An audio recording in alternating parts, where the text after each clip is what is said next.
السلام علیکم ورحمۃ اللہ وبرکاتہ۔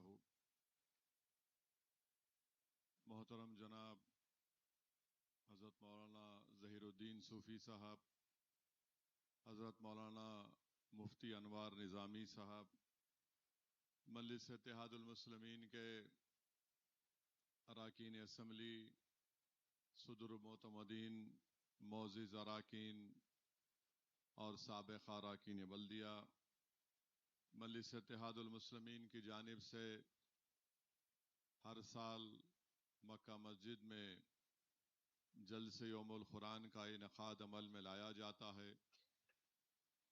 اور مجلس میں ہی مرحوم عبد الواحد اویسی فخر ملت علیہ الرحمہ کے زمانے سے ان جلسوں کا انعقاد عمل میں لایا، اور الحمدللہ مجلس اتحاد المسلمین اللہ کے فضل و کرم سے بڑی پابندی کے ساتھ ان جلسوں کا انعقاد ماہ رمضان میں کرتی آئی ہے اور انشاءاللہ کرتے رہے گی۔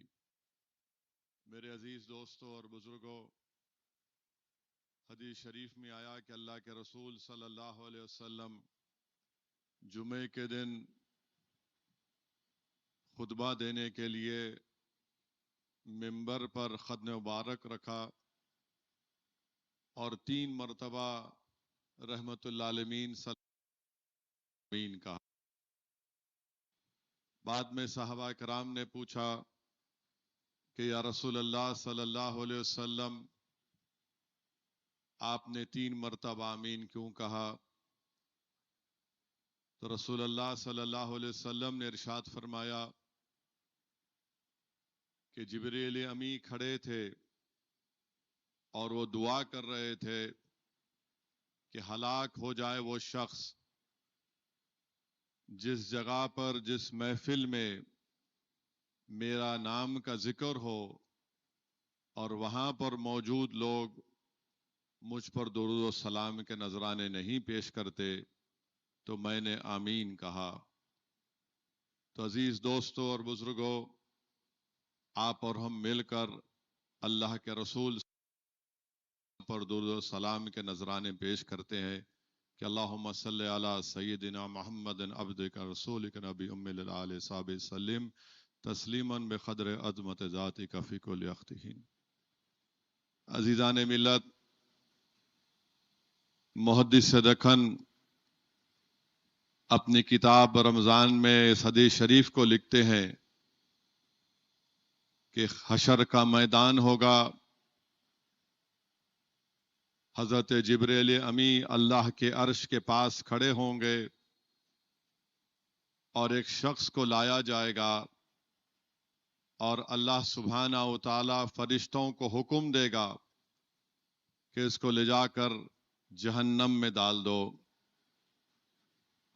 حضرت آدم علیہ السلام محمد مصطفیٰ صلی اللہ علیہ وسلم سے کہیں گے کہ یا محمد، آپ کے امتی کو فرشتے جہنم میں ڈالنے کے لیے لے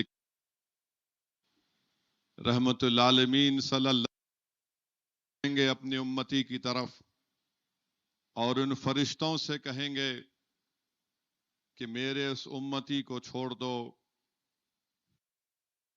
کہ ہم اللہ کے حکم کے پابند ہے، ہمارا کام صرف اللہ کے حکم کو بجا لانا۔ رسول اللہ صلی اللہ علیہ وسلم اپنا بایاں ہاتھ اپنے پیشانی پر رکھ کر فکر مند ہو جاتے ہیں اور اللہ کی طرف دیکھ کر فرماتے ہیں، عرض کرتے ہیں کہ یا اللہ، تو نے مجھ سے وعدہ کیا تھا میری امت کے بارے میں، تو اللہ سبحانہ و تعالی اپنے فرشتوں کو حکم دے گا کہ محمد صلی اللہ علیہ وسلم کی امتی کو میرے سامنے لاؤ، اور پھر رسول اللہ صلی اللہ علیہ وسلم کے جیب سے ایک چھوٹے سے کاغذ کو نکال کر جہاں پر اس شخص کے اعمال کا حساب ہو رہا تھا اس کی نیکی کے پلے میں رکھا جائے گا، اور اچانک اس کی نیکی کا پلہ بھاری ہو جائے گا، تو اللہ فرشتوں کو حکم فرمائے گا کہ اس کو لے کر جاؤ اور لے جا کر اس کو جنت میں داخل کر دو، وہ شخص اللہ کے رسول صلی اللہ علیہ وسلم کی طرف دیکھے گا اور کہے گا کہ آپ کون ہیں؟ آپ کا چہرہ اتنا نورانی کیوں ہے؟ آپ نے بڑا رحم۔ تو رسول اللہ صلی اللہ علیہ وسلم فرمائیں گے محمد صلی اللہ علیہ وسلم ہوں، اور فرمائیں گے جب وہ شخص پوچھے گا کہ آخر اس چھوٹی سی پرچی میں کیا تھا جس کی بنا پر میری نیکیوں کے اعمال بڑھ گئے، رحمت اللہ عالمین صلی اللہ علیہ وسلم ارشاد فرمائیں گے اس میں وہ درود و سلام لکھا تھا جو تو دنیا میں مجھ پر بھیجتا تھا۔ تو میرے عزیز دوستوں اور بزرگوں، دوسری مرتبہ رسول اللہ صلی اللہ علیہ وسلم نے ارشاد فرمایا کہ میں نے آمین اس لیے کہا کیونکہ جبریل امی سید الملائکہ دعا کر رہے تھے کہ جس کسی نے اپنے ضعیف ماں باپ کو پایا اور ان کی خدمت نہیں کی وہ ہلاک ہو جائے، تو سید الانبیاء نے آمین کہا۔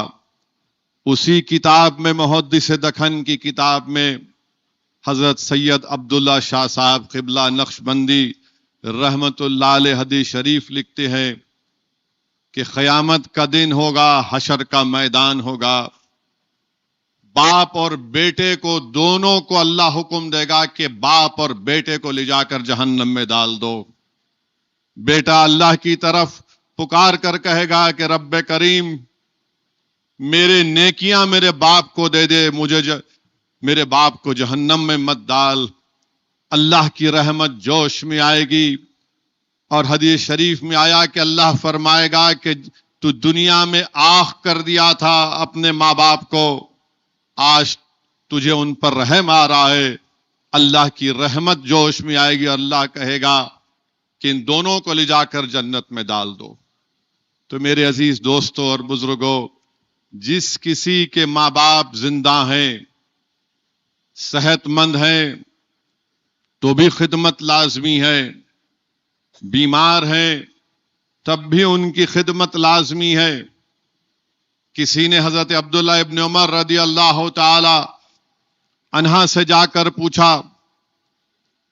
کہ میں اپنے ضعیف ماں کو اپنے گود میں اٹھا کر ان کا طواف کروایا، حج کرایا، ماں کا حق ادا کیا۔ تو حضرت عبداللہ ابن عمر رضی اللہ تعالی عنہ نے یہ کہا کہ تو نے کوئی حق ادا نہیں کیا۔ اس نے کہا کہ میں نے گود میں اٹھا کر طواف کرایا، صحیح کیا، صفا مروہ کے چکر کاٹے۔ تو آپ نے فرمایا تو عبداللہ ابن عمر رضی اللہ تعالی عنہ کہ نہیں، جب تیری ماں تجھے پیدا کر رہی تھی اس وقت کی تکلیف کا اتنا بھی حق تو نے ادا نہیں کیا۔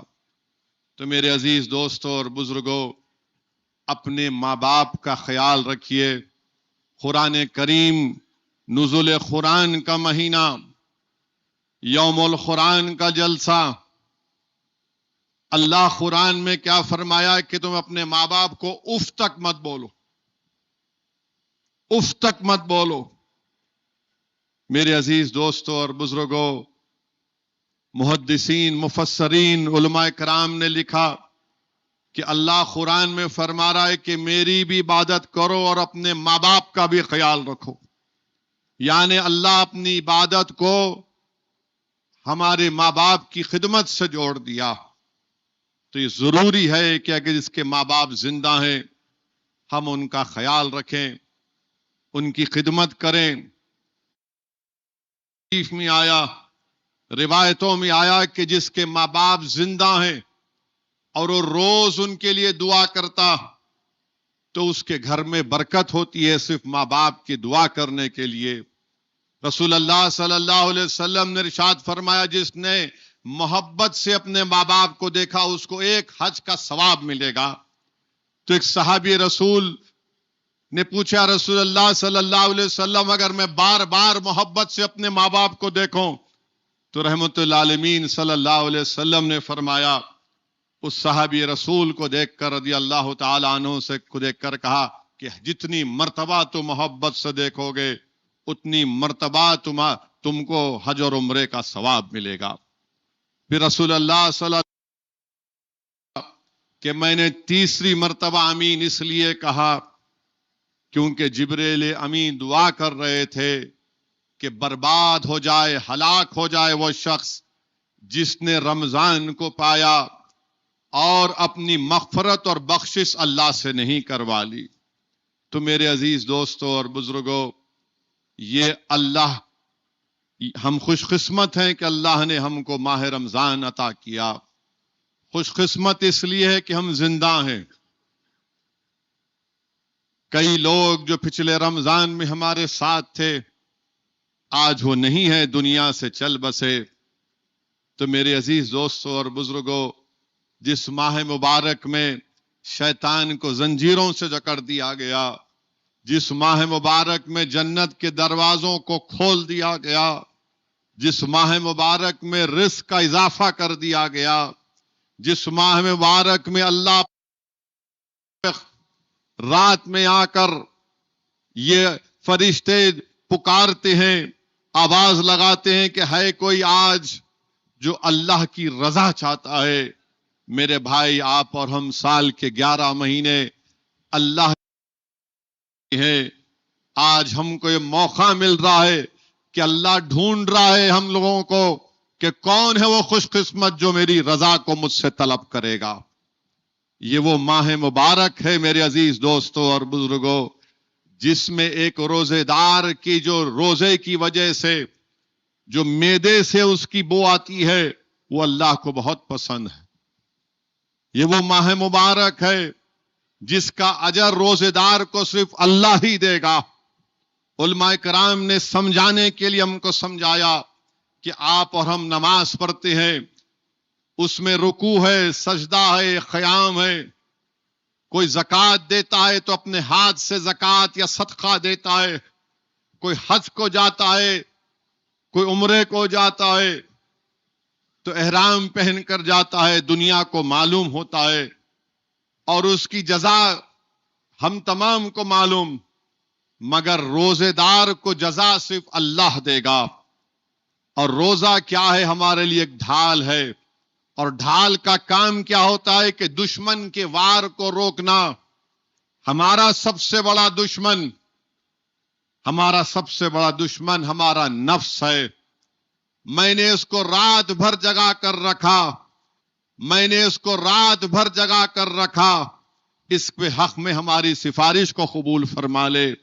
میرے عزیز دوستوں اور بزرگوں، یہ نزول قرآن کا مہینہ ہے، اور شاہ ولی اللہ محدث دہلوی رحمت اللہ علیہ اپنی کتاب انفس العارفین میں لکھتے ہیں کہ ایک مرتبہ آپ کے والد شاہ عبدالرحیم رحمت اللہ علیہ عبدالرحیم دوسری مرتبہ تلاوت بند کرتے ہیں، پھر سے روح آتی اور کہتی ہے پڑھو جاری رکھو مجھے اطمینان مل رہا ہے. سے روح آتی اور کہتی ہے پڑھو جاری رکھو مجھے اطمینان مل رہا ہے.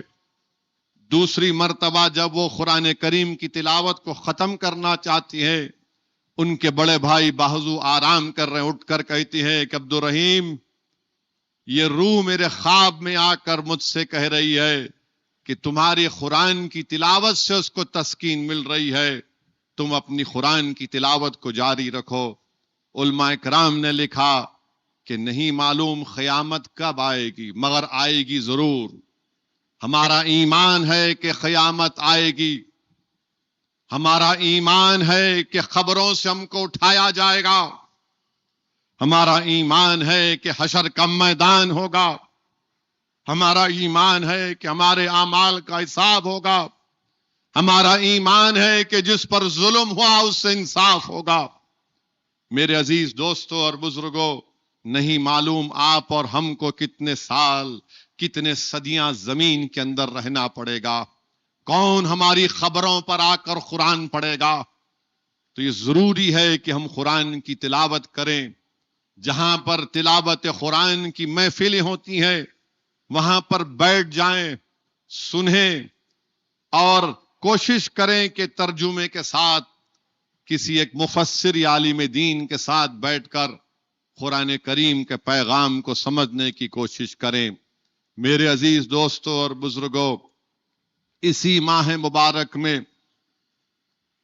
فتح مکہ ہوا، اور فتح مکہ کے تعلق سے علماء کرام نے لکھا کہ 8 ہجری ذی قعدہ کے مہینے میں رسول اللہ صلی اللہ علیہ وسلم کیا کہ احرام باندھ لو، ہم جا کر عمرہ کریں گے مکے میں۔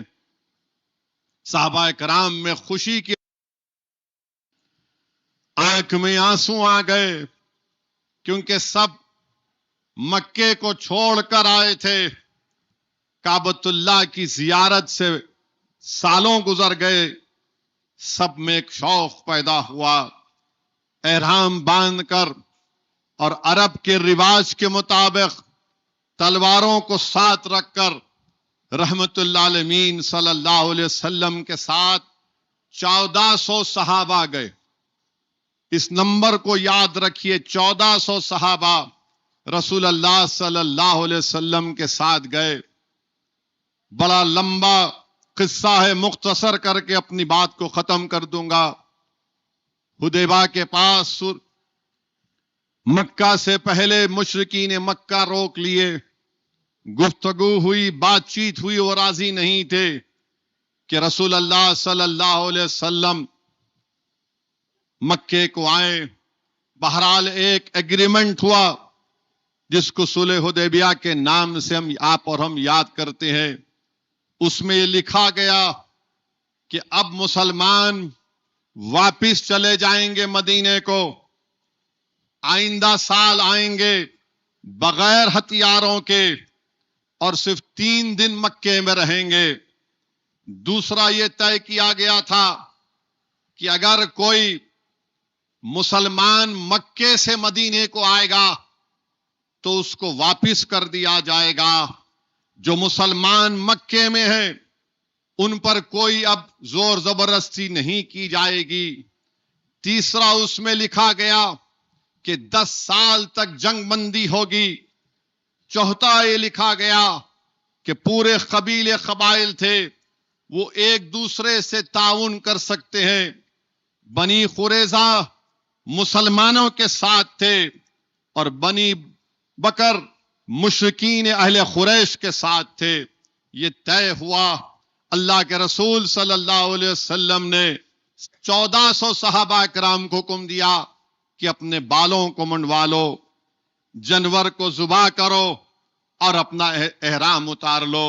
صحابہ کرام رسول اللہ صلی اللہ علیہ وسلم کے حکم کی تعمیل ہمیشہ کرتے تھے، مگر آنکھ میں آنسو آ گئے۔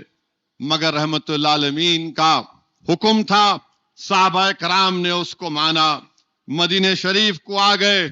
قرآن کریم میں سورہ الفتح میں اللہ نے قرآن کی آیات کو نازل کیا، اِنَّا فَتَحْنَا لَكَ فَتْحًا مُبِينًا، اِنَّا فَتَحْنَا لَكَ فَتْحًا مُبِينًا۔ اللہ محبوب اپنے حبیب کو فرما رہا ہے، یقیناً ہم آپ کو شاندار فتح عطا فرمانے والے ہیں۔ 2 سال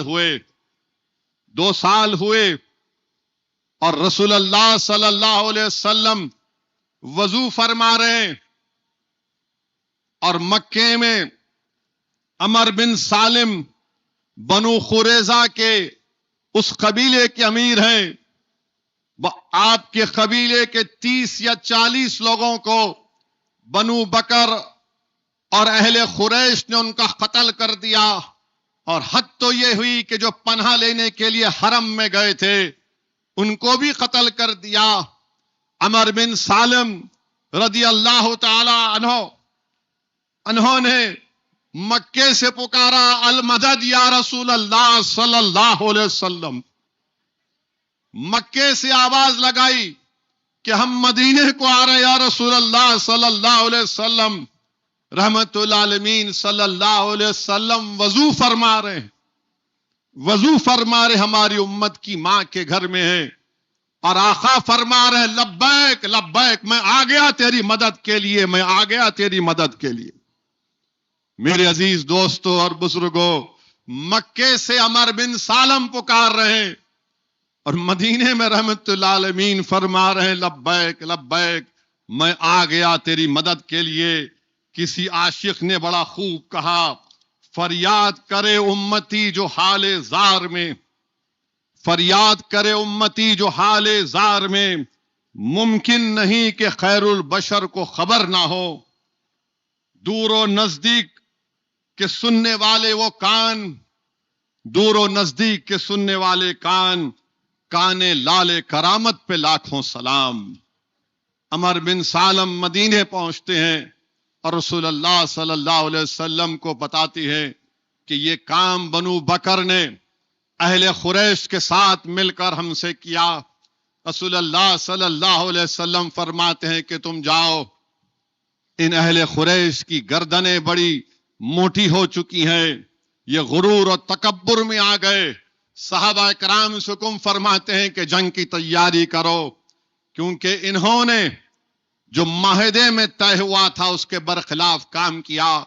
اور رسول اللہ صلی اللہ علیہ وسلم نے ایک صحابی رسول کو مکے کو بھیجایا کہ جا کر مشرکین اہل قریش سے بات کرو، ان کو بولو یا تو اس خون کا بدلہ دے دیں، یا پھر بنو بکر کی پشت پناہی چھوڑ دیں، یا پھر کھلے عام اعلان کر دو کہ ہم نے اب ایگریمنٹ توڑ دیا ہے، ہم نے معاہدے کو توڑ دیا ہے۔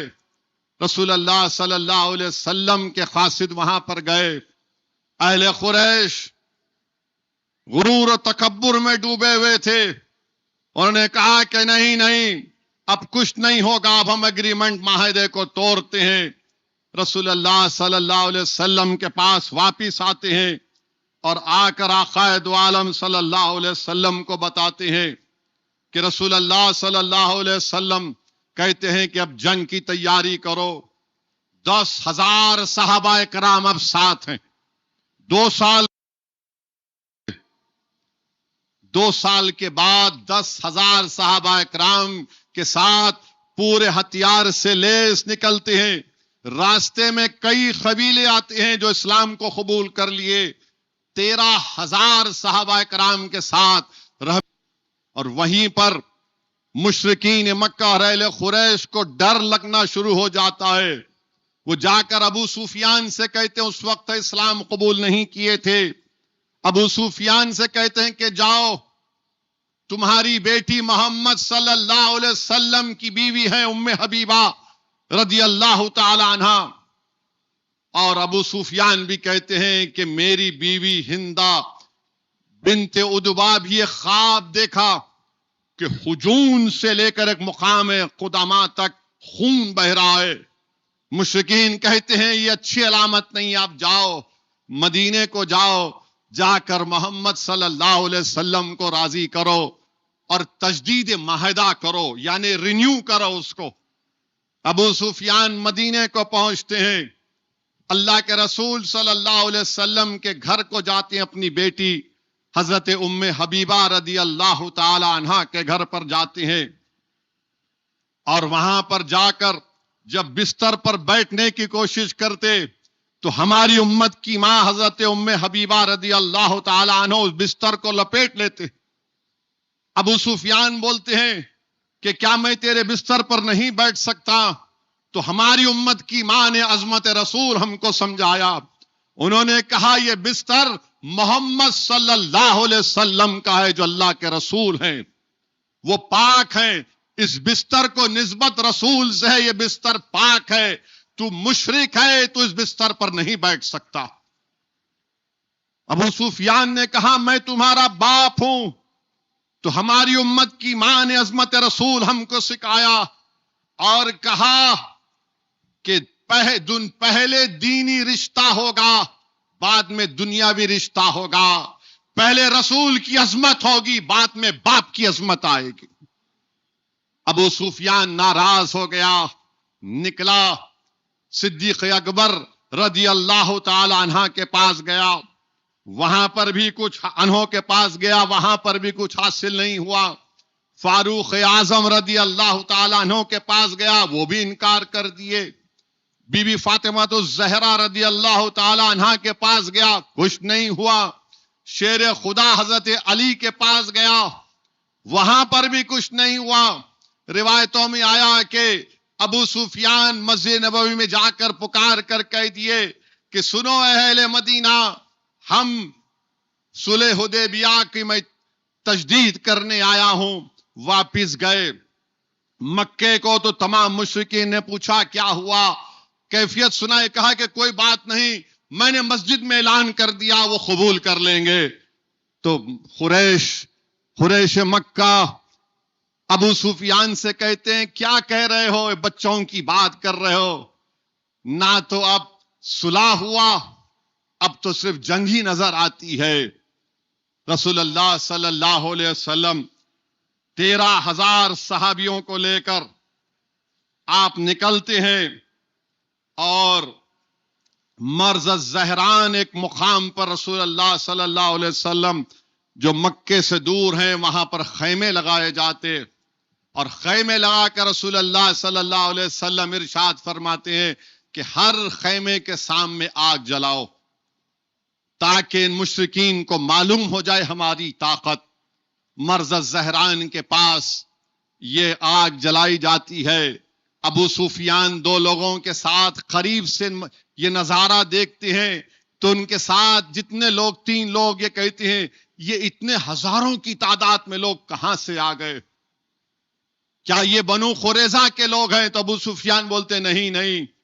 اس میں اچانک حضرت عباس رضی اللہ تعالی عنہ جا رہے ہیں. وہ ابو سفیان کی آواز سن کر کہتے ابو سفیان تجھے اگر بچنا ہے تو چل بیٹھ جا میری سواری کے ساتھ، محمد صلی اللہ علیہ وسلم کے قدموں میں گر جا، ورنہ یاد رکھ کل جو ہوگا تم کوئی نہیں بچو گے. ابو سفیان حضرت عباس رضی اللہ تعالیٰ عنہ کے ساتھ جاتا ہے. جب رسول اللہ صلی اللہ علیہ وسلم کے خیمے کے سامنے پہنچتے ہیں، فاروق اعظم دیکھ کر رسول اللہ صلی اللہ علیہ وسلم سے کہتے ہیں کہ یا رسول اللہ ابو سفیان آیا ہے. اللہ کے رسول صلی اللہ علیہ وسلم کہتے ہیں کہ اس کو لے جا کر حضرت عباس رضی اللہ تعالیٰ عنہ کے ساتھ رکھو. حضرت عباس آ کر رسول اللہ صلی اللہ علیہ وسلم سے عرض کرتے ہیں کہ میں نے اس کو مان دی ہے.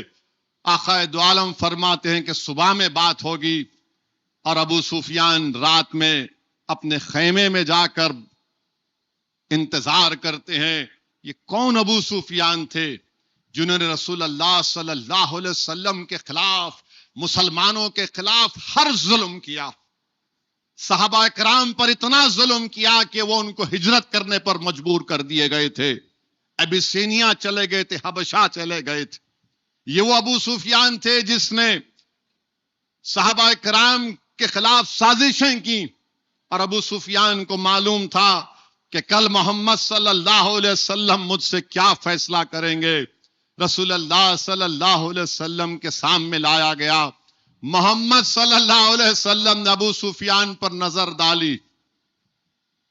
ڈالی اور ابو سفیان سے پوچھا بتاؤ ابو سفیان کیا تمہارے پاس اب وقت نہیں آیا ہے کہ تم ایک اللہ کو مان لو؟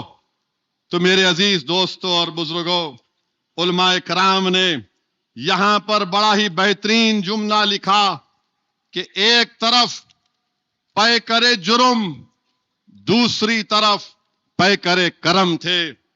ایک طرف سراپا خطا، دوسری طرف سراپا عطا. ایک طرف جفا والے، دوسری طرف وفا والے. ایک طرف ظلم والا، دوسری طرف حلم والا. ایک طرف کلفت والا، دوسری طرف الفت والا. ایک طرف نفرت والا، دوسری طرف محبت والا. ایک طرف زحمت والا، دوسری طرف رحمت والا. ایک طرف حیران، دوسری طرف دو جگ کا سلطان. ایک طرف ابو سفیان تو دوسری طرف اللہ کا مہمان جو معراج پر گیا تھا. رسول اللہ صلی اللہ علیہ وسلم نے پوچھا بتاؤ ابو سفیان کیا وقت نہیں آیا کہ تم ایک اللہ کو مانو؟ ابو سفیان کی آنکھ میں آنسو آ گئے. آپ نے کہا کہ ہاں میں ایک اللہ کو مانتا ہوں کیونکہ سوائے اس کے اب میری کوئی مدد نہیں کر سکتا. اللہ کے رسول صلی اللہ علیہ وسلم کے سامنے اشہد ان لا الہ الا اللہ و اشہد ان محمد رسول اللہ کا اقرار کیا، تو علماء کرام نے لکھا کہ کل تک وہ عام تھے، اب خاص ہو گئے، کل تک وہ شرابی تھے، اب صحابی ہو گئے، کل تک وہ جہنمی تھے، اب جنتی ہو گئے۔ رسول اللہ صلی اللہ علیہ وسلم نے حضرت عباس رضی اللہ تعالی عنہ کو کہا کہ آپ ابو سفیان کو لے کر جائیے اور ایک اونچے مقام پر ان کو ٹھہرائیے، تاکہ یہ دیکھیں ہماری شان کو، تاکہ یہ دیکھیں مسلمانوں کی طاقت کو۔ ایک ایک قبیلہ آتا اور ابو سفیان پوچھتے حضرت عباس رضی اللہ تعالی عنہ سے کہ بتائیے یہ کون قبیلہ ہے؟ بولتے یہ قبیلہ ہے، یہ قبیلہ ہے، یہ قبیلہ ہے۔ تو ابو سفیان پکار کر کہتے ہیں کہ عباس، تمہارا بھتیجا تو مکے سے اکیلا گیا تھا، اس کی بادشاہت کو میں دیکھ رہا ہوں۔ تب حضرت عباس کہتے ہیں کہ نہیں، یہ بادشاہت نہیں ہے، یہ ختم نبی محمد مصطفیٰ صلی اللہ علیہ وسلم کی رسالت کی شان تم اپنی آنکھ سے دیکھ رہے ہو۔ میرے عزیز دوستوں اور بزرگوں، سعد بن عبادہ کا قبیلہ آیا، جوش و خروش کے ساتھ آپ اندازہ لگائیے، یہ رسول اللہ صلی اللہ علیہ وسلم کے صحابی ہیں، چہرے نورانی ہے، سر پہ امامہ ہے۔ آپ اندازہ لگائیے، اگر ہم ایک اللہ والے کو دیکھ لیتے ہیں تو ہمارے دلوں پر کیسا اثر پڑتا ہے۔ یہ صحابہ کرام ہیں جنہوں نے رسول اللہ صلی اللہ علیہ وسلم کو دیکھا، اس دین کو قبول کیا، اس دین کے لیے اپنی جانوں کو قربان کر دیا۔ سعد بن عبادہ کی نظر ابو سفیان پر پڑتی ہے، ان کو سب یاد آ گیا، مکے کا ظلم آ گیا، یاد آ گیا ان کو حضرت بلال کو تڑپانا، یاد آ گیا حضرت یاسر کی قربانی یاد آ گئی، یاد آ گیا حضرت سمیہ رضی اللہ تعالی عنہ کی قربانی یاد آ گئی۔ سعد بن عبادہ پکار کر کہے، سن، کل خون بہے گا، کعبے کی حرمت پامال ہوگی، تم میں سے کوئی نہیں بچے گا۔ ابو سفیان پر ایک بجلی گرتی ہے، وہ حضرت عباس رضی اللہ تعالیٰ عنہ سے کہتے ہیں کہ کہاں ہے تمہارے آقا؟ کیا ایسا ہوگا کل؟ تو رسول اللہ صلی اللہ علیہ وسلم کی سواری آتی ہے، میری آقا دو عالم صلی اللہ علیہ وسلم شافع روز جزا اپنی شان کے مطابق اپنی اونٹنی پر بیٹھے ہیں، سوار ہیں، نظریں نیچی ہیں، اور ایک غلام کا بیٹا آپ کے ساتھ بیٹھا ہے، زید بن حارثہ۔ صدیق اکبر دائیں طرف، بائیں طرف ایک اور صحابی، اور رسول اللہ صلی اللہ علیہ وسلم نے دنیا کو بتا دیا کہ غلاموں کا مقام کیا ہوتا ہے، کہ غلام کا بیٹا میرے ساتھ بیٹھا ہے۔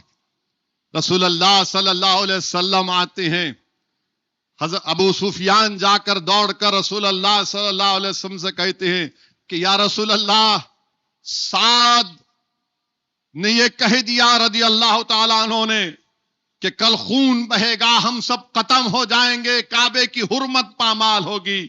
اللہ کے رسول صلی اللہ علیہ وسلم نے فرمایا کہ نہیں، میں امن دینے آیا ہوں، میں امن دینے آیا ہوں، میں کل تم سب کو معاف کر دوں گا۔ تو حضرت عباس کہتے ہیں رسول اللہ، یہ مسلمان ہو چکی ہیں، اس کو کچھ فخر سے نوازیے، اس کو کچھ دیجئے تاکہ خوش ہو جائے۔ تو رسول اللہ صلی اللہ علیہ وسلم فرماتے ہیں کہ ابو سفیان، جو کوئی تمہارے گھر میں پناہ لے گا اس کو لیے امن ہے۔ ابو سفیان کہتے ہیں رسول اللہ صلی اللہ علیہ وسلم، میرا گھر چھوٹا ہے، آقا کی رحمت جوش میں ہے۔ رحمت اللہ علیہ فرماتے ہیں وہ اگر رحم نہیں کرے تو کون کرے؟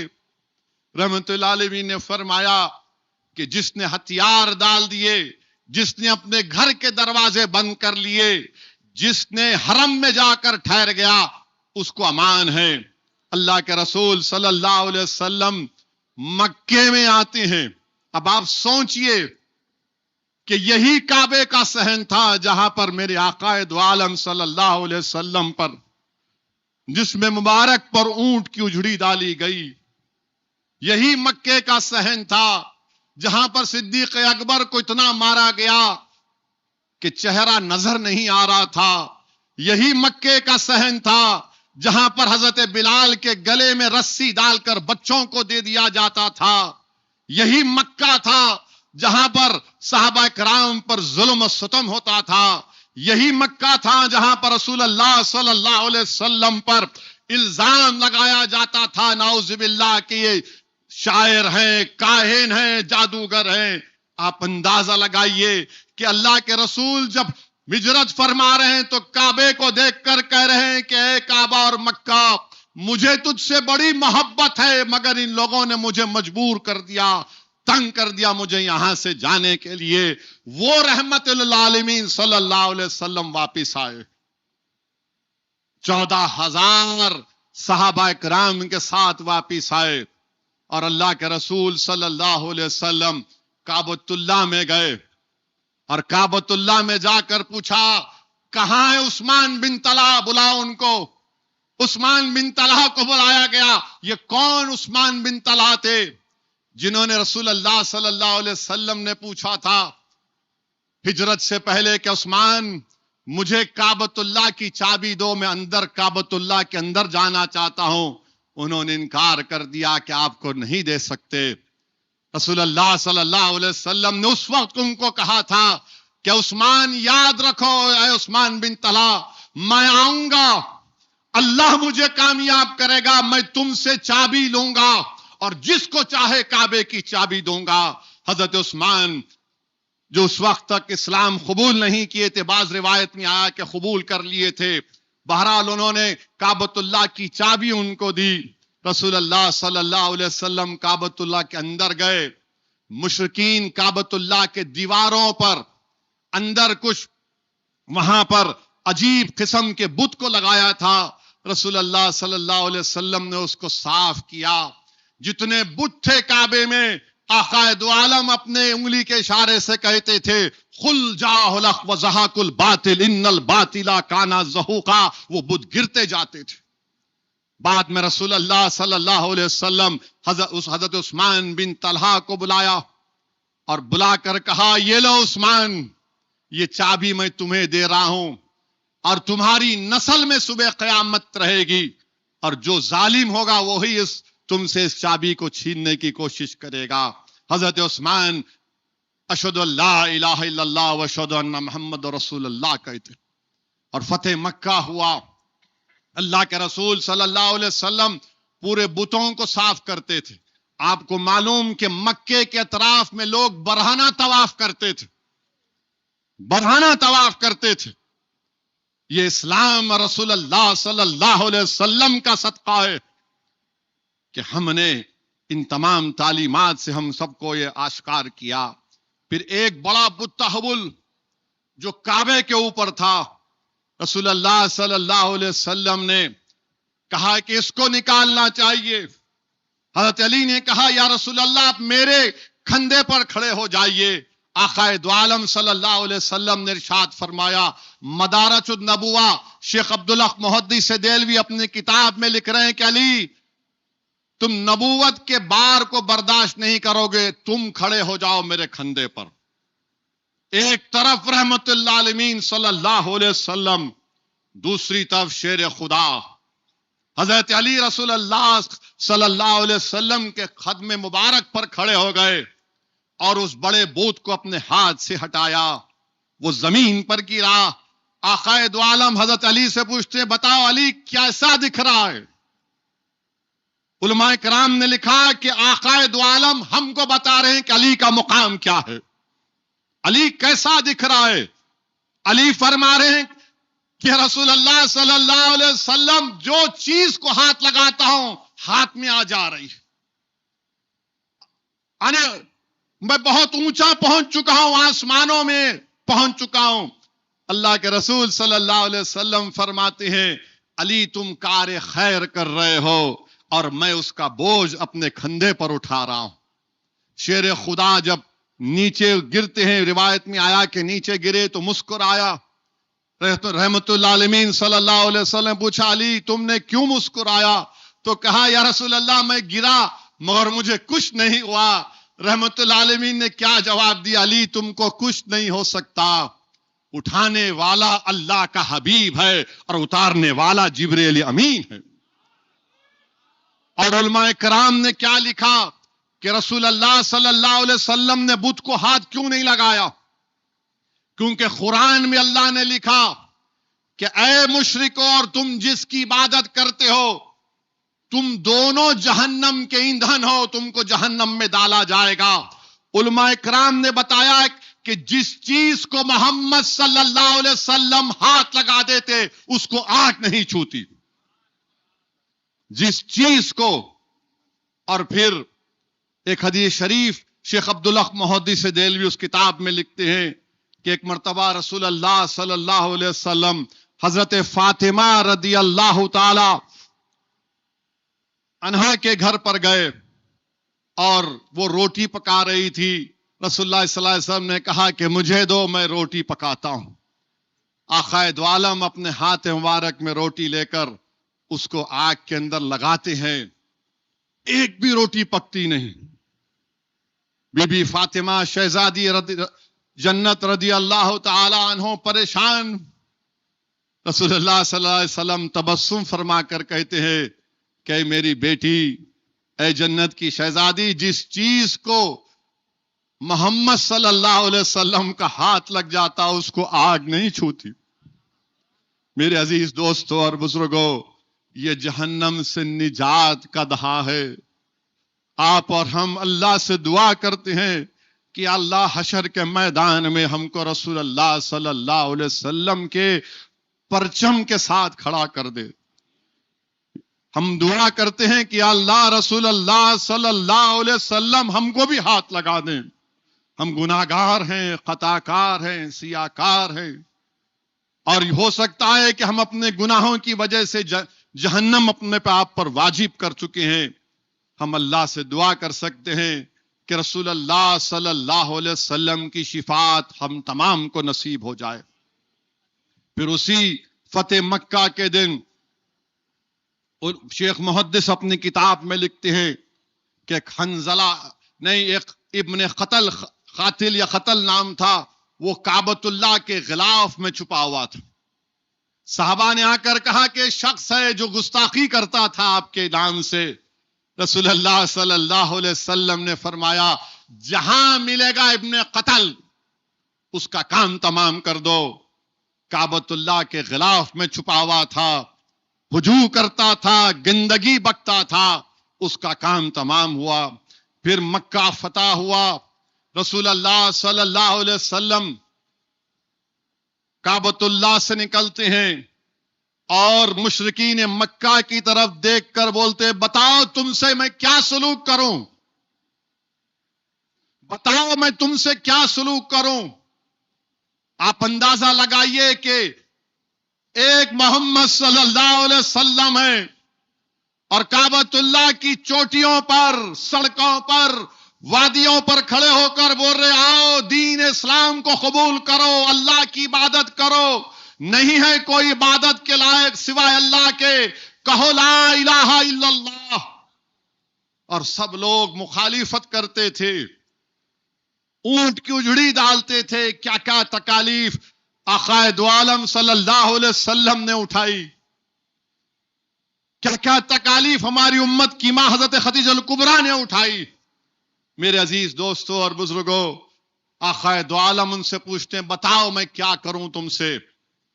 اس میں سے سب پکار کر کہتے ہیں رحم کر دو محمد صلی اللہ علیہ وسلم، تم ایک نیک والد کے بیٹے ہو، تم رحم کر دو ہم پر. رحمت العالمین اعلان فرماتے ہیں میں وہ اعلان کر رہا ہوں جو حضرت یوسف علیہ السلام نے اپنے بھائیوں کے لیے کیا تھا. وہ چند بھائی تھے، یہاں پر ہزاروں کی تعداد میں مشرکین تھے. رسول اللہ صلی اللہ علیہ وسلم نے فرمایا جاؤ میں تم کو بخشتا ہوں، تم کو آزاد کرتا ہوں، میں تم کو بخشتا ہوں اور تم کو آزاد کرتا ہوں. رسول اللہ صلی اللہ علیہ وسلم کے اعلان کے بعد کئی لوگ اسلام کے دائرے میں آ گئے، ہزاروں کی تعداد میں اسلام کے دائرے میں آ گئے۔ میرے عزیز دوستوں اور بزرگوں، محمد صلی اللہ علیہ وسلم مکہ میں ہیں اور آپ حضرت علی کی ہمشیرہ کے گھر پر جاتے ہیں، وہاں پر 8 رکعت نماز پڑھتے ہیں، سرکے کا سالن اور چند روٹیاں ہیں، رسول اللہ صلی اللہ علیہ وسلم کھاتے ہیں۔ اور رسول اللہ صلی اللہ علیہ وسلم کے پاس وہ لوگ آتے ہیں، ہندا آتی ہے، ہندا وحشی آتا ہے۔ یہ کون وحشی ہے؟ جس نے جنگ احد میں رسول اللہ صلی اللہ علیہ وسلم کے چچا امیر حمزہ کو چاقو مارا تھا۔ وحشی آتا ہے، رسول اللہ صلی اللہ علیہ وسلم سے کہتا ہے کہ یا محمد صلی اللہ علیہ وسلم، میں کلمہ پڑھنے آیا ہوں۔ رسول اللہ صلی اللہ علیہ وسلم ان سے پوچھتے ہیں، بتاؤ تو نے میرے چچا حضرت امیر حمزہ کو کیسے مارا؟ وہ اسلام قبول کرتے ہیں، اور رسول اللہ صلی اللہ علیہ وسلم کچھ نہیں کہتے، اور صرف اتنا ہی کہتے کہ میری نظروں کے سامنے مت آؤ، میرے پیچھے رہو۔ چچا سے اتنی محبت تھی امیر حمزہ سے، اور وہ زندہ رہے۔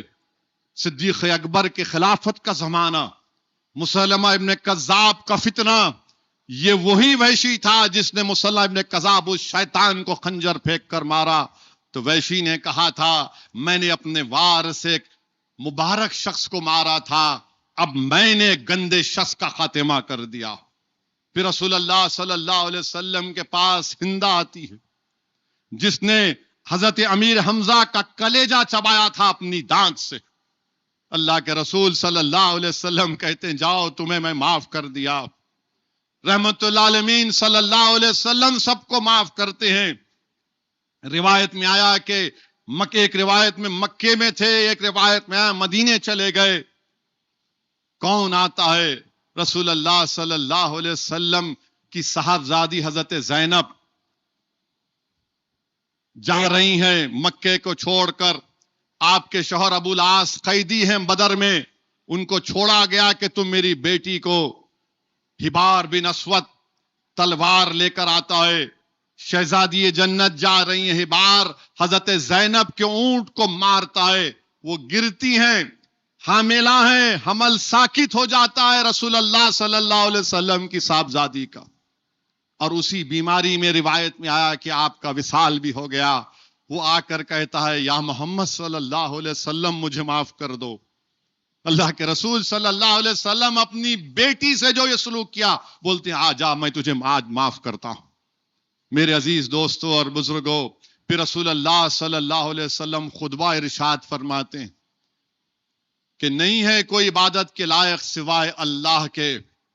رسول اللہ صلی اللہ علیہ وسلم مشرکین مکہ سے کہتے ہیں کہ اب یہ خاندانی فقر ختم ہو گیا، ہم سب برابر ہیں، ہم آدم کی اولاد ہیں، اللہ نے آدم کو مٹی سے پیدا کیا۔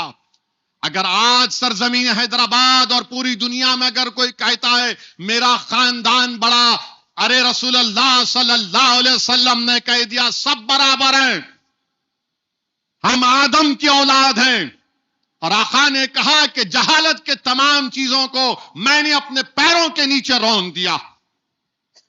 میرے عزیز دوستوں اور بزرگوں، پھر رسول اللہ صلی اللہ علیہ وسلم اذان دینے کا وقت آیا، صحابہ کرام دیکھ رہے ہیں کہ رسول اللہ کس کو حکم دیں گے۔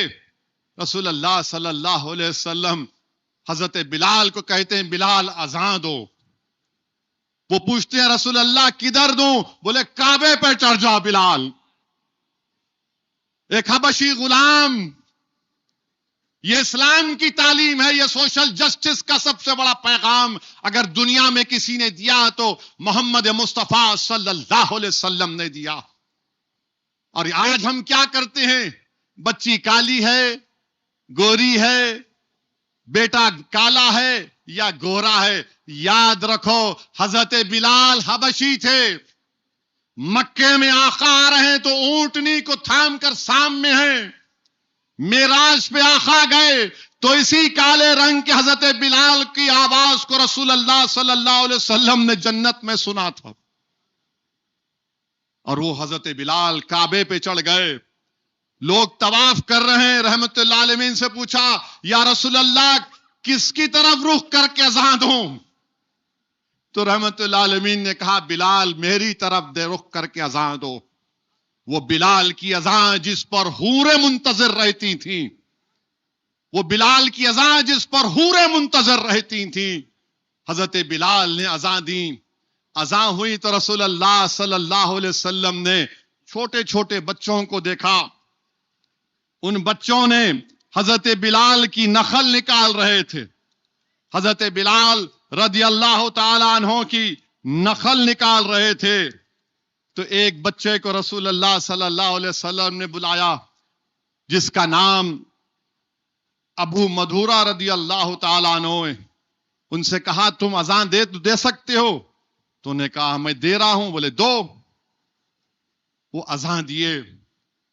ابو مندرہ رضی اللہ تعالی عنہ رسول اللہ صلی اللہ علیہ وسلم کی ان کی بچے کی اذان سے اتنا متاثر ہوئے، اتنا خوش ہوئے کہ ان کے سر پر اپنا دست مبارک رکھ دیا، اس بچے کے سر پر اپنا دست مبارک رکھ دیا۔ اور تاریخ یہ بتاتی ہے کہ حضرت ابو مندرہ رضی اللہ تعالی عنہ جب بیٹھتے تھے تو پیشانی کے وہ بال اتنے بڑھ گئے تھے کہ زمین کو لگتے تھے۔ لوگوں نے پوچھا ابو مندرہ تم کاٹتے کیوں نہیں ہو؟ تو انہیں کہا جس جگہ پر محمد صلی اللہ علیہ وسلم کا ہاتھ لگ جائے وہ اس جگہ کے بال میں نہیں کاٹوں گا۔ اللہ کے رسول صلی اللہ علیہ وسلم نے ان کو مکے کا موزن بنایا، مدینے کا موزرم حضرت بلال رضی اللہ تعالیٰ عنہ کو بنایا۔ میرے عزیز دوستو اور بزرگوں، یہ دین ہم کو اس طرح ملا، یہ دین ہم کو کسی بادشاہ کے محل سے چل کر نہیں ملا، یہ دین کی بنیادوں میں عباس علمبردار اور اہل بیت کا خون شامل ہے، اس دین کی بنیادوں میں کربلا کے امام حسین اور آل رسول کا خون شامل ہے، اس دین کی بنیاد میں احد، بدر، حنین ایسے کئی غزوات میں صحابہ کی قربانیوں کا خون شامل ہے۔ تو میرے عزیز دوستو اور بزرگوں، یہ دین ہم کو ایسے ملا اور یہ دین حق ہے، یاد رکھو یہ دین حق ہے، یہ دین سچا ہے، اور انشاءاللہ تعالی اللہ ضرور ہم سب کو غلبہ عطا کرے گا انشاءاللہ، مگر شرط یہ ہے کہ ہم اللہ کو راضی کریں، شرط یہ ہے کہ ہم اللہ کو راضی کریں۔ کل تاخرات ہونے والی، پھر پیر کی رات، علماء کرام نے کہا کہ شب قدر ہو سکتی ہے 27 کی شب، جس کے تعلق سے قرآن کریم میں ارشاد فرمایا گیا کہ اگر شب قدر جس کو مل جاتی ہے وہ 1000 مہینوں سے بڑھ کر اس کو عبادت کا ثواب ملتا ہے۔ اور 1000 مہینے کتنے ہوتے؟ 83 برس، 83 ایئرز۔ ایک رات میں اگر آپ عبادت کر لیے اور وہ شب قدر اللہ اس کو قبول کر لیا انشاءاللہ، تو 83 برس، 83 ایئرز۔ اور اس کے تعلق سے علماء کرام نے لکھا کہ بنی اسرائیل میں ایسے لوگ تھے جو صرف 80 سال اللہ کی راہ میں جہاد کرتے تھے، جن کی عمریں بہت تھی۔ رسول اللہ صلی اللہ علیہ وسلم کے دل میں خیال آیا کہ میری امت کی تو عمر کم ہے، وہ کیسے میرے رب کو راضی کریں گے؟ اللہ نے جبریل امی کو بھیجا اور کہا اِنَّا أَنزَلْنَاهُ فِي لَيْلَةِ الْقَدْرِ کا سورہ نازل کر دیا کہ جو اس میں عبادت کرتا ہے اور جس خوش قسمت کو شب قدر مل جاتی ہے، اللہ سبحانہ و تعالی فرشتوں کو نازل کرتا ہے، جبریل امی آتے ہیں، اور جس جگہ پر لوگ بیٹھ کر اللہ کا ذکر کرتے ہیں وہاں پر آ کر دعا کرتے ہیں ان لوگوں کے لیے، مصافحہ کرتے ہیں، ملتے ہیں ان لوگوں سے۔ علماء کرام نے بتایا کہ اگر اس رات کتے نہیں بھونکتے، اس رات ایک سکون ہوتا ہے، اور اگر اس رات تمہارے ہاتھ کے رونگٹے کھڑے ہو گئے تو سمجھو کہ کسی فرشتے نے تم سے ہاتھ ملایا۔ اللہ ہم کو خوش نصیب بنا دے۔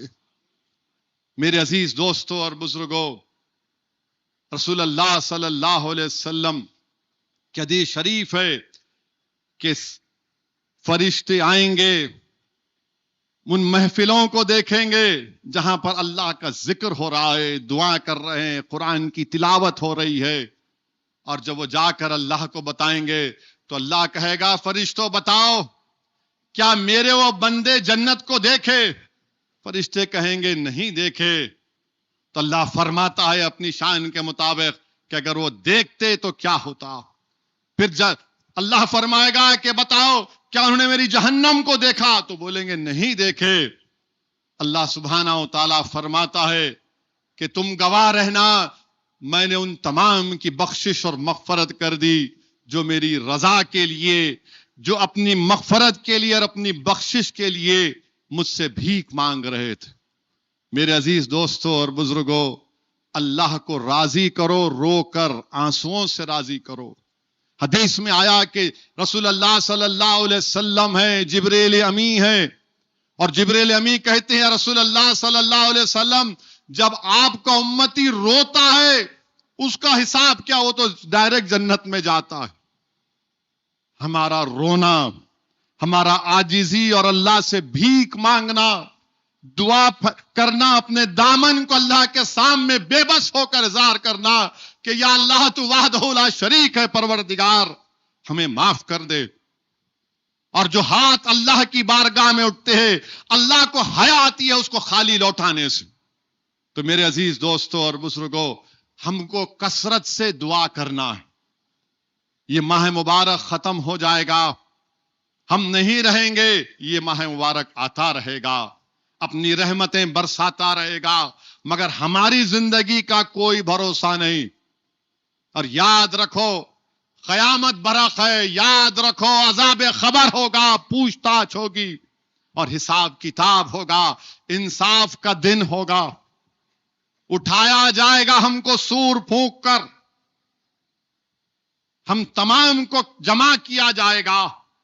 تو میرے عزیز دوستوں اور بزرگوں، اللہ کا خوف پیدا کرنا ہے۔ شیخ شبلی نے کہا کہ جب کبھی میں اللہ کا خوف محسوس کرتا ہوں، حکمت اور تمام عبرتوں کے حجابات اٹھ جاتے ہیں۔ اور اللہ کے رسول صلی اللہ علیہ وسلم نے فرمایا کہ جو اللہ کے خوف میں رہتا ہے اللہ اس پر اپنا کرم کرتا ہے۔ رسول اللہ صلی اللہ علیہ وسلم نے فرمایا جو اللہ سے ڈرتا ہے، جو اللہ سے ڈرتا ہے دنیا اس سے ڈرتی ہے، جو غیر اللہ سے ڈرتا ہے اللہ اس کو سب سے ڈراتا ہے۔ اب آپ کو اور ہم کو فیصلہ کرنا ہے کہ اللہ ہم کو توفیق دے کہ ہم صرف رب کائنات کا خوف کس سے خوف کریں، غیر اللہ کا کوئی خوف کرنے کی ضرورت نہیں ہے۔ کوئی اقتدار پر کوئی وزیر اعظم ہو، اس کی حکومت ہو، کوئی ہو، خوف صرف زمین و آسمان کے خالق سے کیا جائے گا، کیونکہ اس نے ہم کو پیدا کیا، اس نے ہم کو رزق دیا، اس نے ہم کو تمام انعامات اور نعمتوں سے نوازا، وہی ہماری جان لے گا، وہی ہم کو دوبارہ پیدا کرے گا۔ تو میرے عزیز دوستوں اور بزرگوں، صرف اللہ سے خوف کرنا ہے، اور ایمان خوف اور امید کے درمیان میں ہے، ایمان خوف اور امید کے درمیان میں ہے، تو ڈرنے اور گھبرانے کی ضرورت نہیں ہے۔ میرے عزیز دوستوں اور بزرگوں، میں آپ کو ایک اور بات کہہ کر اپنی بات کو ختم کر دوں گا، وہ یہ ہے میرے عزیز دوستوں اور بزرگوں، وطن عزیز میں ہم دیکھ رہے ہیں، ایک لمبی فہرست بنا کے لایا ہوں جو مسلمانوں پر ظلم ہوتا ہے۔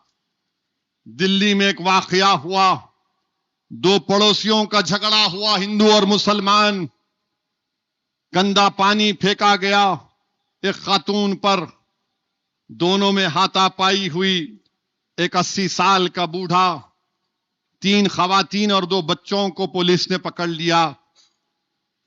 افسوسناک واقعہ ہے، ایک ترون نامی نوجوان کی موت ہو گئی، مگر بجرنگ دل نے اس کو ہندو مسلم کا جھگڑا بتا دیا، اور پولیس نے بلڈوزر لے جا کر گھر کو توڑ دیا، سپریم کورٹ کا آرڈر بھی ہے، گھر کو توڑ دیا، اور وہاں پر کہا گیا عید کے دن خون کی ہولی ہوگی. اور پھر ایک 12 سال کے بچے کا ویڈیو مجھے کسی نے بھیجایا. اس 12 سال کے بچے میں اتنی نفرت کہاں سے آ گئی؟ کہاں سے آ گئی اس بچے کی؟ کون اس کے دماغ میں نفرت ڈالا؟ پھر ہم دیکھتے ہیں کہ میگھالیہ میں ویسٹ گارو ہلز میں وہاں پہ الیکشن ہو رہا ہے. الیکشن میں 2 مسلمان خیر الاسلام اور اشرف الاسلام کو مار کر قتل کر دیا گیا. کیوں مارا گیا؟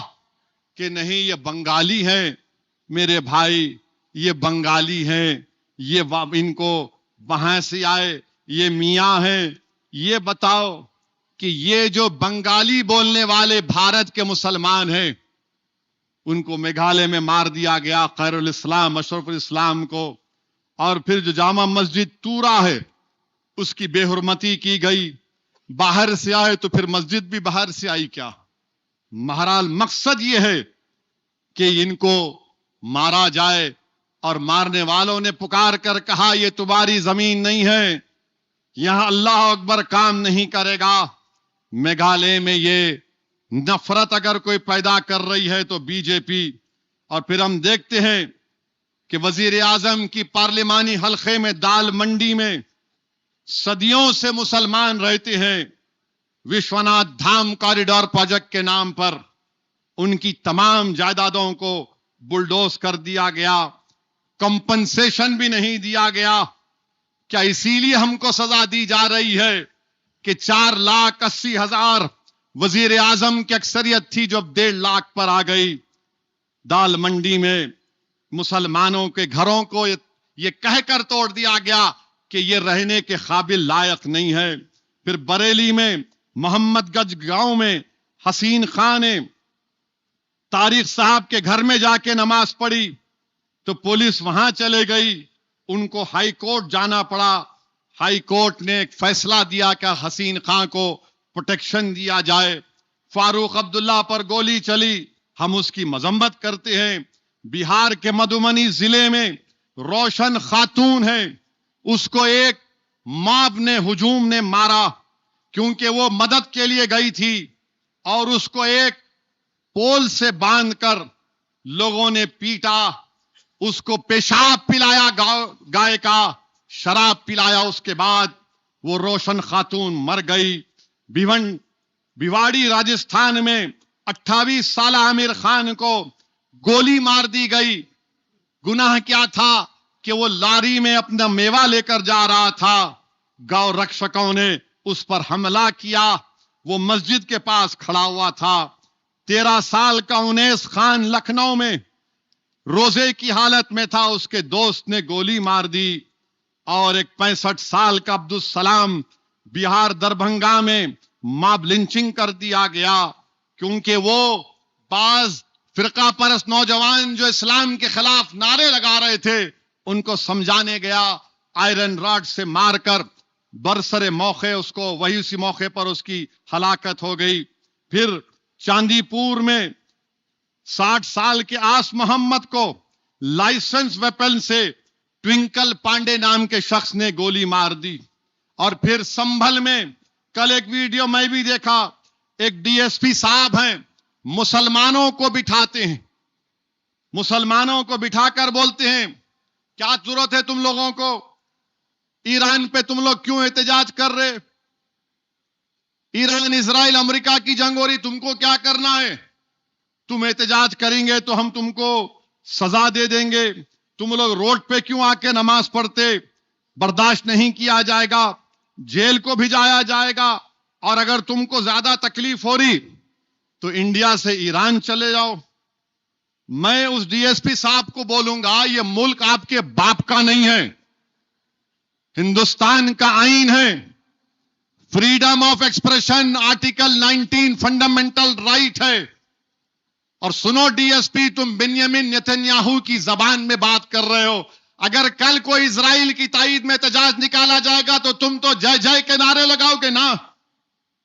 میں آئین کا حوالہ دے رہا ہوں، آئین میں شیڈول 7 ہے. شیڈول 7 کیا بولتا؟ کہ پارلیمنٹ کو یہ حق حاصل ہے کہ وہ فارن پالیسی بنائے نیشنل سیکورٹی اور ڈیفنس کے اوپر. پارلیمنٹ کیوں ہے پھر؟ اور ہمارا اختیار ہے. اگر ہم مودی سے پوچھ رہے ہیں کہ تم نتنیاہو سے ملنے کیوں گئے ایران پر 2 دن حملہ ہونے سے پہلے، آپ کے پیٹ میں درد کیوں ہو رہا ہے؟ مودی کیوں گئے تھے؟ کیونکہ نتنیاہو جو جہنم کا کتا ہے، جس نے 70,000 فلسطینیوں کا جینوسائیڈ کیا، وہ پوری بین الاقوامی سطح پر آئسولیٹ ہو چکا تھا. تو مودی اس کے لیے گئے تھے. اور آپ کو معلوم، بیت المقدس مسجد اقصی کے قریب ایک انڈیا ہاؤس ہے. 125 سال سے ویسٹرن یو پی کا ایک انصاری پریوار اس کا خیال رکھتا ہے. اور اس کی خاصیت یہ ہے کہ اس میں بولا جاتا ہے کہ بابا فرید گنج شکر رحمت اللہ علیہ وہاں پر آ کر اپنا 40 دن کا چلہ کیے تھے. مودی جی آپ وہاں چلے جاتے انڈیا ہاؤس میں، مگر مودی جی نے کیا کیا؟ اسرائیل کے ایکٹروں سے ملاقات کی. اسرائیل کے ایکٹروں سے ملاقات کی. اور پھر غازہ نہیں گئے، مغربی کنارہ چلے جاتے. ارے وہ نہیں تو نہیں، کم سے کم تم مسجد اقصی جا کر دیکھ لیتے. مگر بنیامین نتنیاہو سے ملنا تھا. اور ہمارے لیے بڑی توہین کی بات ہے کہ اسرائیل کی پارلیمنٹ کو نیسٹ بولتے. وہاں پر کسی کو ایوارڈ نہیں دیا گیا، ان کے پاس کوئی ایوارڈ ہی نہیں ہے. تو وہیں کا وہیں ایک ایوارڈ بنا دیے. ہماری پارلیمنٹ کا ایوارڈ ہمارے وزیر اعظم گلے میں پنا دیے. اب انہوں خوش، میرے کو پنا دیے. ارے ذرا تو سوچو، یہ ایوارڈ ہے ہی نہیں، آپ کو خوش کرنے کے لیے پہنا دیے. اور آپ جیسا نکلے، میں نے بولا تھا مودی کے اسرائیل سے نکلنے کے بعد حملہ ہوگا. اب آپ حملہ کیے، اسرائیل امریکہ مل کر. میں کہہ رہا تھا آپ سے 2 جمعے کی میری تقریر اٹھا کے دے سن لیجئے کہ قیمتیں بڑھیں گی. ہرمز، اسٹریٹ آف ہرمز بند. ہمارا 60% تیل گیس سعودی عرب سے، عراق سے، کویت سے، قطر سے گیس، اور یہ سب اسی سے آتا ہے. یہ تمام سنگی لوگ کچھ نہیں ہوتا. اب پوری گیس نکل گئی نا، پوری گیس نکل گئی. اب میں پوچھا تھا کیوں نہیں آپ مذمت کر رہے؟ کسی ملک پر حملہ ہوا تھا، خامنائی شیعوں کے رہبر ہیں، ان کے لیے بڑی شخصیت ہیں. آپ نے اس ملک پر حملہ کر کے ان کو قتل کر دیا. آپ کل اچانک 56 انچ کو خیال آیا، ارے بابا گیس پیٹرول کا معاملہ ہے بابا. تو فوراً فون اٹھا کے ایران کے صدر سے بات کیے. نہیں غلط ہوا، حملہ نہیں ہونا تھا. اور پھر آپ بات کر لیے ان سے. آپ بتائیے بھارت کیوں ایسا کر رہا ہے؟ آپ مذمت کرو ایران پہ حملہ ہوا، آپ مذمت کرو جو دوحہ میں، دبئی میں، بحرین میں، کویت میں ہوا. آپ کیوں جا کر ٹرمپ اور نتنیاہو کے ساتھ بیٹھ گئے؟ کیا یہ ہماری خارجہ پالیسی ہے؟ ہم نیوٹرل تھے 80 سال سے. ہم نے ہمیشہ فلسطینیوں کی تائید میں بھارت کھڑا رہا. مگر میرے عزیز دوستوں اور بزرگوں، افسوس کی بات ہے کہ کل وزیر اعظم، جبکہ کل نہیں 10 دن پہلے وزیر اعظم کو فون کر کے کہنا تھا کہ کسی ملک پر حملہ نہیں ہو سکتا ہے، انٹرنیشنل قانون کے خلاف ہے کسی ملک پر حملہ کرنا. ہم نے پاکستان پر حملہ کیا. لوگ بولیں گے کیسا کیا؟ آرٹیکل 51 سیلف ڈیفنس کا اختیار مجھے عاقل ہے. پہلگام پر پاکستان نے 21 ٹورسٹ کو نام پوچھ کر، کیونکہ ہندو تھے، گولی ماری.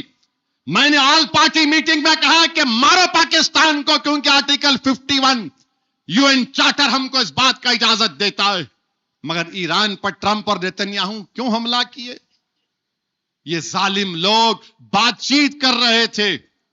آج آپ دیکھ رہے یہ سازش ہے ان لوگوں کی، یہ تمام مشرکین کی سازش ہے کہ اہل اسلام کو بانٹ دیا جائے. یہ جلتے ہیں ہمارے عرب ممالک کی خوبصورتیوں کو دیکھ کر، یہ برباد کرنا چاہتے ہیں. اللہ ان تمام کو عقل سلیم عطا کر دے. یاد رکھو اگر غازہ کھنڈیر بن گیا تو کہیں تم لوگ بھی کھنڈیر نہ بن جاؤ. یہ وہ لوگ ہیں جن کے بارے میں قرآن نے کہہ دیا کہ کبھی بھی ان کو راز کی باتیں مت بتاؤ، اور بچانے والا اللہ ہے. بچانے والا ٹرمپ نہیں ہو سکتا، بچانے والا اللہ ہے. اللہ ان تمام ممالک میں امن کو قائم کر دے. ہم یہ جنگ کو ختم کرنے کی بات کر رہے ہیں، مگر بنیامین نیتنیاہو یہ تمام ملکوں کو تباہ کرنا چاہتا ہے. چاہے ایران ہو، کویت ہو، قطر ہو، دبئی ہو، بحرین ہو، سعودی عرب ہو. یہ ظالم زائنسٹ ہیں. یہ وہ لوگ ہیں جو پوری عربوں کی زمین پر قبضہ کرنا چاہتے ہیں. اور سنو عزیز دوستو اور بزرگوں، جب مسجد اقصی اور بیت المقدس اور فلسطین کا ذکر آ جائے اور کسی مسلمان کے دل میں حرارت پیدا نہ ہو، تو رسول اللہ صلی اللہ علیہ وسلم کی حدیث ہے کہ جہاں پر بیت المقدس مسجد اقصی کا ذکر آئے اور تم دل سے بھی تمہارے دل میں جذبہ نہ آئے تو پھر کیا زندگی ہماری. وہ لوگ کیوں مارے جا رہے ہیں؟ 70,000 اب شہید ہو گئے 1948 سے.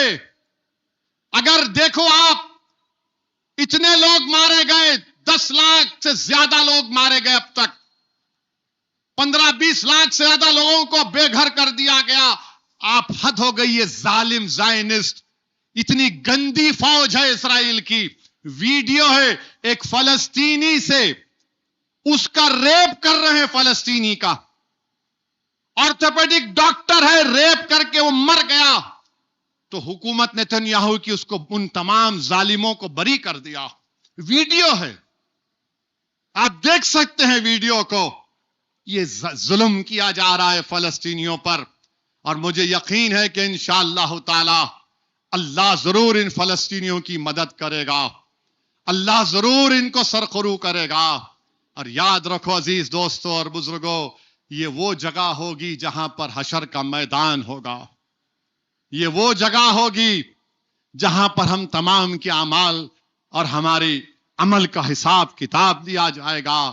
یہ وہ جگہ ہوگی جہاں پر محمد صلی اللہ علیہ وسلم اپنے مبارک ہاتھوں سے آب کوثر کا جام انشاءاللہ ہم کو اور آپ کو پلائیں گے. تو میرے عزیز دوستو اور بزرگوں، مسجد اقصی، بیت المقدس تیسری اہم ہمارے لیے جگہ ہے مسلمانوں کے لیے. اور اللہ سبحانہ و تعالی ضرور ان فلسطینیوں کو کامیاب کرے گا. اللہ سودان میں امن کو قائم کر دے. سونے کے لیے وہاں پر 10-15 ہزار لوگوں کو مار دیا گیا، صرف سونے کے لیے. میرے عزیز دوستو اور بزرگوں، میری آپ سے اپیل ہے کہ رمضان کے آخری دنوں میں عبادت کریے.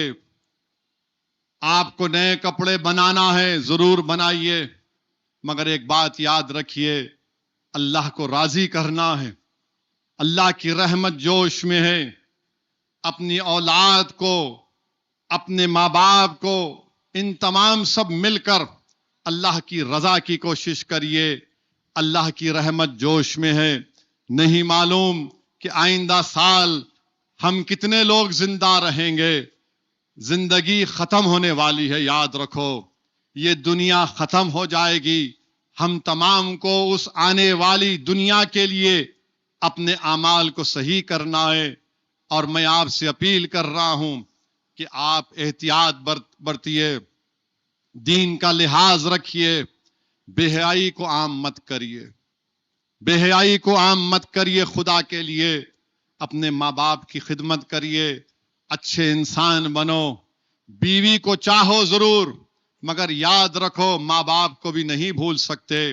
میں آپ کو بتا رہا ہوں کہ میرے والد کے انتقال کے بعد میں اپنے ماں سے جب کبھی ملنے جاتا ہوں، میری ماں 1 منٹ کے اندر میرے چہرے کو دیکھ کر بول دیتی ہے کہ میں پریشان ہوں. میری ماں 1 منٹ میں کہہ دیتی ہے کہ کھانا کھلاؤ، میرے بچے کو بھوک لگی ہے. قدر کرو، یہ بہت بڑی نعمت ہے. قدر کرو، یہ بہت بڑی نعمت ہے. ماں کے پیروں کے نیچے جنت ہے. بیوی کو چاہو ضرور، بہت محبت کرو اپنی بیویوں سے. دنیا اگر آپ کو جورو کا غلام بول رہی تو آپ کے لیے سرٹیفکیٹ ہے، تمغہ ہے. وہ تمغہ ہے، یاد رکھو. وہ تانا اگر کوئی دے رہے انہیں بیوی کا غلام ہے، بہت اچھا ہے، صحیح ہے. جو بیوی کی خدمت نہیں کرے گا کیا کس کی خدمت کرے گا؟ اور یاد رکھو، تم باہر بڑے نیک نظر آتے اور اندر تم بڑے حیوان رہتے ہو. گھر کے اندر حیوان مت بنو، اندر انسان بنو. تم دنیا کے سامنے آ کر، اور یہ کیسی دوستی ہے کہ وہ دوستی میں تم اپنے ماں باپ کو بھول جا رہے؟ یہ کیسی دوستی ہے تمہاری کہ تم اپنے بیوی بھائی بہن کو بھول جا رہے؟ ارے تم دوست نہیں ہو سکتے اگر تم اپنی بیوی، اپنے ماں باپ، اپنی اولاد، اپنے بھائی بہن میں کو بھول جاؤ گے. پہلا حق تمہارا ان پر ہے. دوست، ارے تم دوست ہی نہیں ہو سکتے. جو اپنی بیوی کا نہیں ہوا وہ کس کا دوست ہوگا؟ جو اپنے ماں باپ کا نہیں ہوا وہ کیسا دوست ہوگا؟ جو اپنی اولاد کے قریب نہیں ہوا وہ دوست کے کیا قریب ہوگا؟ بڑے قریب رہتے. اوہ، بعد میں کھروچے تو معلوم ہوتا حضرت کیا کرتے گھر میں. بہت سے چیزوں کو میں جانتا ہوں اور ہم بتانا چاہ رہے. یہ یونیفارمز، ایک 5 منٹ لوں گا، آپ سننے تیار ہیں؟ یہ یونیفارم سول کوڈ کا شوشہ شروع ہو گیا. یونیفارم سول کوڈ کی بات کرنے والوں، یہ یاد رکھو، اسلام میں شادی نکاح ایک کانٹریکٹ ہے، جنم کا ساتھ نہیں ہے. کانٹریکٹ ہے، جنم کا ساتھ نہیں ہے. نے عورتوں کو حق ملنا. اچھا کیا ملنا؟ مہر کون دیتے؟ ہم دیتے. مہر دینا پڑتا. بیوی کمائی تو اس میں شوہر کا کوئی حق نہیں ہے. بیوی کمائی تو شوہر کا حق نہیں ہے. اور بیوی کماری بھی تو تم عید کے کپڑے خریدنا. بیوی گھر میں ہے. سپریم کورٹ کا ججمنٹ ہے. ہندو دھرم میں اگر کوئی اپنے ساس سسرے کی خدمت نہیں کری، ان کے ساتھ نہیں رہتی، وہ کرولٹی ہے. کرولٹی ہے وہ. اسلام کیا بولتا؟ تمہاری ذمہ داری نہیں ہے، تم بہو ہے، گھر کی نوکرانی نہیں ہے. ماں باپ کی ذمہ داری بیٹے کی ہے. ماں باپ کی ذمہ داری بیٹے کی ہے. اور پھر لوگ بولتے یو سی سی. اب مجھے معلوم ہمارے ایک 3-4 لوگ فون کر کے بولیں گے آپ کو کیا ضرورت تھی بولنے کے. یہ ہماری بیوی تقریر سن کے بولتی میں نہیں کرتی خدمت. فون کرتے 3-4 لوگ ہیں. آپ کی مردانگی کو تکلیف ہو رہی تو ہونا تکلیف، وہ مردانگی نہیں ہے، بزدلی ہے. آپ دیکھیے جو یو سی سی کی بات کرتے، اسپیشل میرج ایکٹ ہے، یو سی سی ہے، انڈین سکسیشن ایکٹ ہے، جوونائل جسٹس ایکٹ ہے اڈاپشن کے لیے، ڈومیسٹک وائلنس ہے، 125 سی آر پی سی، اب BNSS ہے. اب آپ دیکھیے اگر یو سی سی کی آپ بات کریں گے تو اسپیشل میرج ایکٹ 21A ہے. سیکولر لا بولتے 2 ہندو شادی کرے تب بھی ان کو قانون ملے گا ہندو لا. اگر 2 مسلمان اسپیشل میرج میں شادی کرے تو ہندو لا کے تحت نہیں، سکسیشن ایکٹ کے تحت ان کا بٹوارا ہوگا. اب آپ یو سی سی کی بات کرتے ہیں، ہندو انڈیوائیڈڈ فیملی کے ٹیکس ریبیٹ ہم کو دو. ایکوالٹی کا وائلیشن ہے نا، اس کی بات نہیں کرتے. یو سی سی کی بات کرنے والے بتاؤ کیا میتاکشرا یا دیا بھاگا اسکول آف تھاٹ ہوگا؟ یہ بتاؤ کہ کیا یہ ہندو میرج ایکٹ آدیواسیوں پر لاگو ہوگا؟ اور پھر جو بولتے نہیں ریچول، ہمارے پاس نکاح جو ہے وہ ہمارے دین کا حصہ ہے، وہ کلچر نہیں ہے، دین کا حصہ ہے. آپ سمجھو اس بات کو. نکاح ریچول نہیں ہے، پارٹ آف ریلیجن ہے ہمارے. اور پھر آپ بولتے ہیں یہ سب وہ کر دیں گے. اب آپ ہم کو یہ بتاؤ کہ اگر میں نے کہہ دیا سسرال میں جا کے خدمت نہیں کرے تو کرولٹی ہے. اب آپ دیکھو, اگر ہندو دھرم میں کسی کو اپنے بیوی کو چھوڑنا ہے, کرولٹی بتانا پڑتا, جج صاحب کو مطمئن کرنا پڑتا کہ کرولٹی ہوئی. 5 سال 4 سال رشتہ کیس چل رہا. ایک چیف منسٹر ہے بھارت کے, تقریباً میرے خیال سے 10 سال سے ان کا کیس چل رہا. بیوی بولتی ہے میں چھوڑتی نہیں, انہوں بول رہے میں چھوڑتا ہوں, کیونکہ ان کا کیس نکاح نہیں تھا. وہ بیچارہ 10 سال سے پھنسا ہوا ہے, نکل ہی نہیں سک رہا انہیں. ہم آپ کو یہ بتا رہے ہیں کہ irretrievable بریک ڈاؤن ہوا تو آپ کو سپریم کورٹ جانا پڑتا, اور آپ یونیفارم سول کوڈ کے نام پر ہندو لا مسلمانوں پر مسلط نہیں کر سکتے. کیسے آپ مجھ پہ مسلط کریں گے؟ مجھے اپنے دین کے مطابق چلنا چاہیے. ارے 2005 میں سکسیشن ایکٹ کو پارسری کا امینڈ ہوا, جب ہمارے ہندو بیٹیوں کو حصہ ملا. رسول اللہ صلی اللہ علیہ وسلم نے 1400 سال پہلے کہا کہ عورت کو حق ملنا چاہیے. اچھا آپ یہ بتا دو, اب آپ یہ بتا دو کہ اسلام میں 12 اگر ہیئرز رہے, میں نے جانشین رہے, تو 9 خواتین ہیں اور 12 میں 9 خواتین کو حصہ ملتا. اگر ایک خاتون کے 5 مرد رشتہ دار ہے, اس میں سے اس کو حصہ ملتا, اور مرد کو اپنے 3 خواتین رشتہ داروں سے حصہ ملتا. ارے جینڈر جسٹس کی بات کرنے والوں, تعلیم دو نا, نوکری دو, طاقت دو. نہیں, ہم جینڈر جسٹس کریں گے. جینڈر جسٹس کرنے والے زکیہ جعفری سے ملاقات نہیں کرتے. جینڈر جسٹس کی بات کرنے والے ان بچوں سے ملاقات نہیں کرتے جن کو دلی میں جنا گنن پڑھ کر ان کو پولیس نے مار دیا. اور پھر یو سی سی کی بات کرتے ہیں, لو جہاد کی بات ہوتی ہے. نہیں, موسم آ گیا, انڈا نہیں کھانا, گوشت نہیں کھانا, اور پھر آپ بولتے بلڈوزر کی انصاف. یہ تمام چیزیں جو ہو رہی ہیں, بہرحال میرے عزیز دوستوں اور بزرگوں, یہ بھارت کے آئین کے خلاف کیا جا رہا ہے.